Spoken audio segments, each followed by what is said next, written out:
Libya और Nagorno काराबाग की तरह इजराइल में भी घुसकर हमला कर सकती है तुर्की की बहादुर फौज। अमेरिका ईरान में बातचीत ना होती तो दिखा देते औकात। एर्दोगान का इजराइल के खिलाफ खुलेआम ऐलान। और इसी बीच तुर्की में नेतन्याहू समेत 35 लोगों पर केस, 4600 साल तक जेल की सजा की मांग। जानेंगे क्या है पूरा मामला, अगली खबर में आपको बताएंगे। ईरान के IRGC फोर्स का पावर, ट्रंप की धमकी नहीं आई काम। होर्मुज से अमेरिकी जहाज को लौटाया, वीडियो जारी कर ईरान ने दिया सबूत। और साथ में आपको बताएंगे पाकिस्तान को 46,500 करोड़ की मदद देंगे सऊदी कतर। तो सभी खबरें एक एक करके विस्तार से बताते हैं। दोस्तों, तुर्की के राष्ट्रपति रजब तैयब एर्दोगान ने इजराइल के खिलाफ आक्रामक बयानबाजी की। एर्दोगान ने रविवार को एक बयान में इजराइल पर सैन्य हमले की धमकी दी। उन्होंने कहा कि तुर्की उसी तरह इजराइल में सैन्य हस्तक्षेप कर सकता है जैसा पहले लीबिया और नागोर्नो काराबाग में वो कर चुका है। एर्दोगान के बयान से तुर्की इजराइल में तनाव बढ़ सकता है।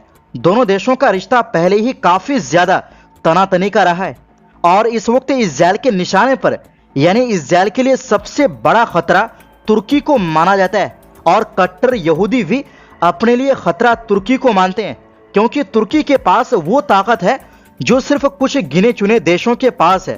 और मिडिल ईस्ट में भी पिछले कुछ सालों में तुर्की ने बहुत ही ज्यादा प्रभाव बढ़ाए हैं और ये इजराइल को बर्दाश्त नहीं है। लेकिन एक्सपर्ट का यह भी मानना है कि अगर समय रहते तुर्की चौकन्ना नहीं होता, तुर्की इजराइल को सबक नहीं सिखाते हैं तो फिर आगे चलकर और दिक्कत हो सकती है।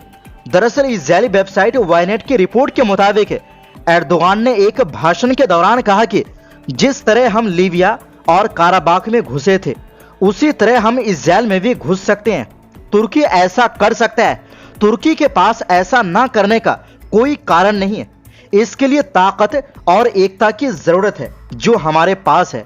एर्दोगान का कमेंट अमेरिका और ईरान के बीच इस्लामाबाद में चली 21 घंटे की बेनतीजा बातचीत के बीच आया है।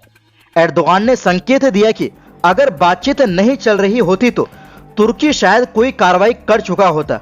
उन्होंने कहा कि अमेरिका और ईरान के बीच पाकिस्तान मध्यस्थता नहीं करता तो हम इजराइल को उसकी औकात दिखा देते। तुर्की राष्ट्रपति ने साफ कहा, इजराइल संघर्ष विराम तोड़ते हुए लेबनान पर हमला कर रहा है जिसमें सैकड़ों बेगुनाह लोगों की जाने जा रही है। एर्दोगान ने कहा कि इजरायली प्रधानमंत्री बेंजामिन नेतन्याहू गाजा से लेकर लेबनान तक युद्ध अपराध कर रहे हैं। नेतन्याहू खून और नफरत में अंधे हो चुके हैं।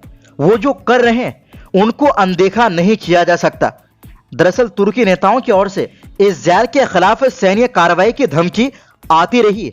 एर्दोगान खास तौर से गाजा में हमलों के बाद आक्रामक दिखे हैं। जुलाई 2024 में एर्दोगान ने तुर्की के शहर राइज से इजरायली सेना को गाजा वासियों के खून का प्यासा कहा था। अप्रैल 2025 में एक वरिष्ठ तुर्की टिप्पणीकार ने टेलीविजन पर बैठकर दावा किया था कि तुर्की की सेना 72 घंटों के भीतर इजराइल की राजधानी तेल अवीव तक पहुंच सकती है। उन्होंने नेतन्याहू की तुलना एडोल्फ हिटलर से करते हुए यरूशलेम यानी अल कुदस की आजादी के लिए एकजुटता का आह्वान किया था। दोस्तों, तुर्की ने एर्दोगान के नेतृत्व में हालिया वर्षों में क्षेत्र में अपनी सैन्य मौजूदगी को बढ़ाना चाहा है। इसमें सीरिया, लीबिया और दक्षिण काकेशस में सैन्य अभियान शामिल है। इजराइल का रवैया वर्षों से लगातार विस्तारवादी रहा है।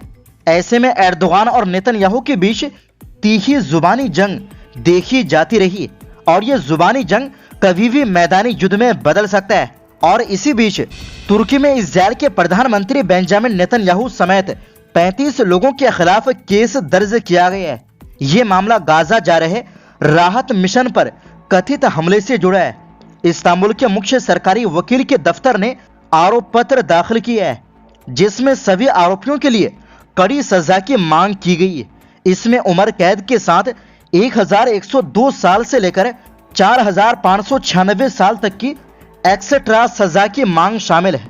आरोपों में मानवता के खिलाफ अपराध, नरसंहार, गैर कानूनी हिरासत, यात्रा और लूट जैसे गंभीर आरोप लगाए गए हैं।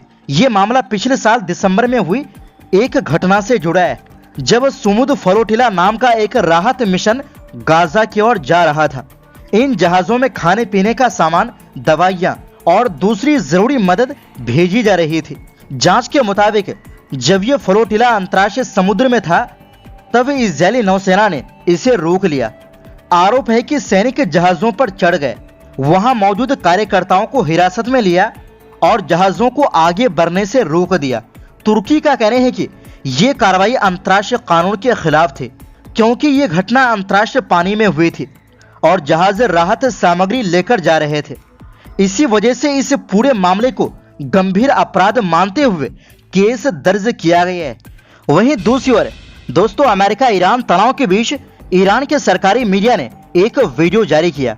दावा किया गया है कि यह वीडियो रविवार का है, जिसमें ईरानी नेवी एक अमेरिकी युद्धपोत को स्ट्रेट ऑफ हॉर्मुज से दूर रहने की चेतावनी दे रहा है। यह वीडियो करीब 64 सेकंड का बताया जा रहा है। इसे कई ईरानी दूतावासों ने भी सोशल मीडिया पर शेयर किया। वीडियो में इस्लामी रेवोल्यूशनरी गार्ड IRGC का एक अधिकारी अमेरिकी जहाज को चेतावनी देता सुनाई देता है, जैसे कि आप खुद ये वीडियो देख सकते हैं। 2-1 This is Sepah Navy Station. You must alter course and go back to the Indian Ocean immediately. दरअसल वो कहता है कि यूएस नेवी वारशिप 121 तुरंत अपना रास्ता बदलकर हिंद महासागर की ओर लौट जाओ, नहीं तो तुम्हें निशाना बनाया जाएगा। दूसरी तरफ से एक महिला का जवाब आता है कि ये गठबंधन युद्धपोत 121 है, हम अंतर्राष्ट्रीय कानून के तहत अपने ट्रांजिट रास्ते पर है, हमारी तरफ से आपको कोई खतरा नहीं है। इसके बाद ईरान की ओर से आखिरी चेतावनी दी जाती है कि आसपास के सभी जहाज 10 मील दूर रहें, नहीं तो बिना चेतावनी हमला किया जा सकता है। हालांकि अमेरिका ने इस घटना की पुष्टि नहीं की है। शनिवार को अमेरिका ने यह भी दावा किया कि उसके जहाज पीछे नहीं हटे, बल्कि उन्होंने इस इलाके में समुद्री माइन्स हटाने का काम किया, जबकि ईरान अमेरिका के इस दावे को पहले ही झूठ बता चुका है। इस बीच अमेरिकी राष्ट्रपति डोनाल्ड ट्रंप ने बड़ा बयान देते हुए कहा कि अब अमेरिकी नौसेना हॉर्मुज स्ट्रेट में आने जाने वाले जहाजों पर कड़ी नजर रखेगी।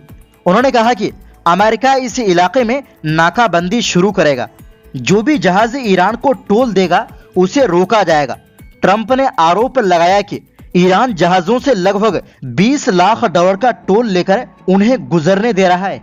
यह जबरन वसूली है, जबकि ईरान का कहना है कि वो इस पैसे से युद्ध में हुए नुकसान की भरपाई करेगा।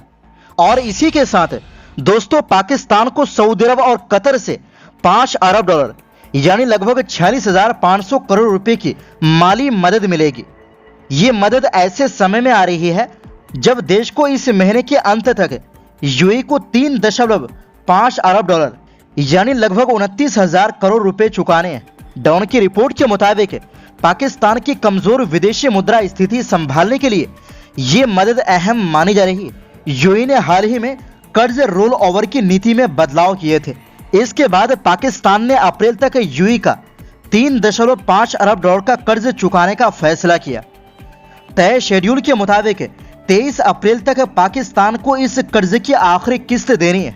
इसके अलावा अप्रैल में पाकिस्तान को कुल करीब $4.8 अरब चुकाने हैं, जिसमें एक बड़ा बॉन्ड भी शामिल है। बता दें कि IMF ने पाकिस्तान की खराब आर्थिक स्थिति को संभालने के लिए 3 साल का प्रोग्राम शुरू किया है, जिसके तहत उसे करीब $7 अरब की मदद मिलेगी। रिपोर्ट्स के मुताबिक आगे चलकर कतर यूएई की जगह ले सकता है।